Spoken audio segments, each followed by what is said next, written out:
Well, how's it going, everybody? This is Avik from Gaming Ahead, and I'm here to review Marvel Ultimate Alliance 2. Now, this game is a sequel to the 2006 action role-playing video game, which we all know, which was Marvel Ultimate Alliance, and it was a pretty good game. It was unique, it was cool, it was fun, but, there was a lot of things that could have, had improvements, adjustments, too many things to talk about. Now, Marvel Ultimate Alliance 2, on the other hand, features characters from the Marvel Comics universe, and I'm talking about so many different characters. And the really cool thing is the storyline progresses through elements of the Secret War and the Civil War storylines that were based off of the Marvel Comics. There's definitely some cool cutscenes in this game. The story elements are pretty decent. But, the game is really good because it moves at a fast, really nice pace. And don't bother trying any of your stupid exploding tricks. Oh, baby, don't you even know? You're playing with the big boys now.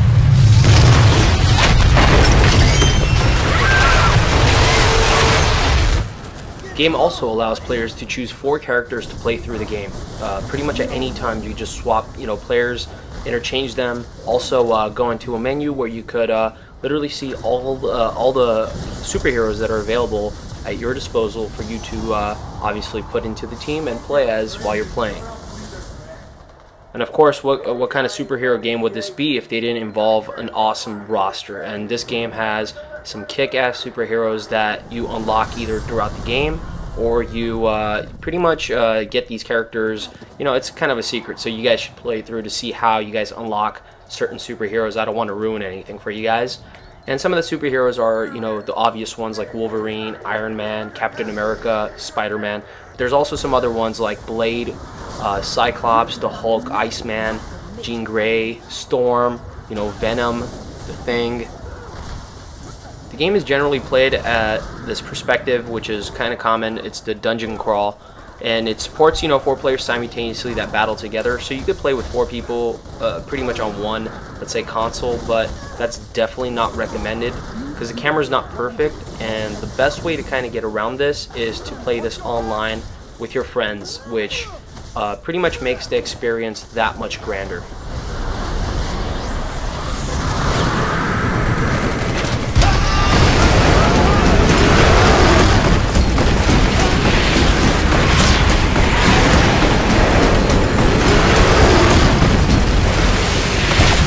Now, another cool thing is that the players obviously level up characters. You could auto level up any character individually, or you could choose to upgrade them yourself. And pretty much when one person levels up, so does everybody else, which is pretty cool. And you could earn new abilities, earn new power-ups. It's a really nice system, and it's very deep considering the fact that there are so many superheroes. The power system in the game also has improved from the first one big time. Basically, what you could do now is probably one of the funnest things in the game. It's called fusion. And what you're doing is you're combining 2 superheroes' powers, and you're pretty much doing this new unique attack.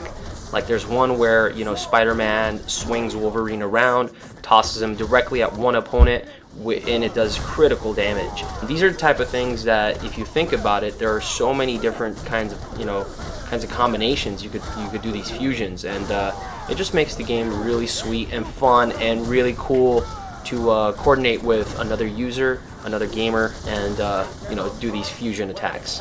Another cool thing is the fact that you could level your fusion attack to a 2nd degree, and what that does is for people who play 4 players online, 2 people could pair up and do a power move, and the other 2 that could pair up and do a power move at pretty much the same time and do like massive fusion where you're just like tearing anybody on the screen up. I am no longer human. Marvel Ultimate Alliance 2 has really sweet boss battles that are pretty fun. They're pretty unique, especially because of the fact that you're fighting enemies that are supposedly superheroes as well. And they all have their, their storylines and their backgrounds, and a lot of people will recognize them right off the bat. The flow of the game is really good.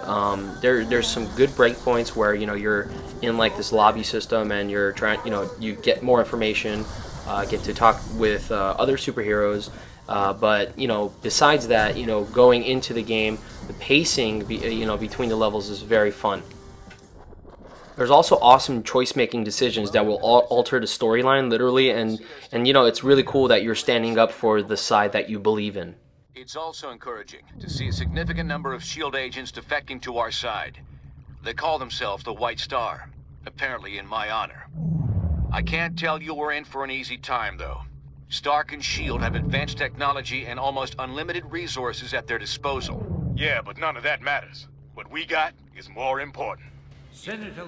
This game also is Stan Lee's first video game cameo, and if you don't know who Stan Lee is, you should definitely not play this game.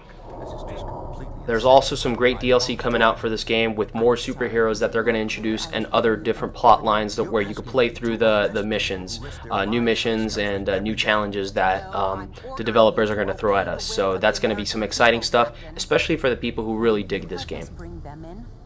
The only things that kind of hold this game back is the camera system, which still needs some minor adjustments. Again, when you're playing with people locally, the camera is just ridiculously tough to see what you're doing, really, because it's so far back. Because it's so hard to manage 4 guys on the screen to stay at one same spot. It just kind of throws off, you know, what you're doing at the moment.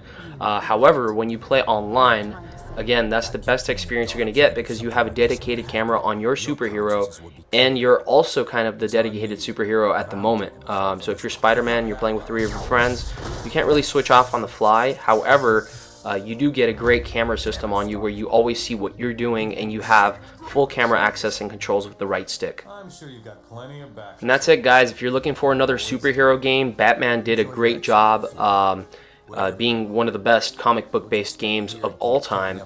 This doesn't really stand up to par with Batman. However, where it does stand apart is the fact that this is a true Marvel comic game. It has so many characters, so many, you know, essences of the comic book series that really are brought true to life, and you know, longtime fans of Marvel, they're gonna love this game. So that's about it, guys. Hope you guys enjoy the game out there, and I'll catch you soon with some more reviews. See ya. Long enough, I'm clear of the blast. I got so fortunate.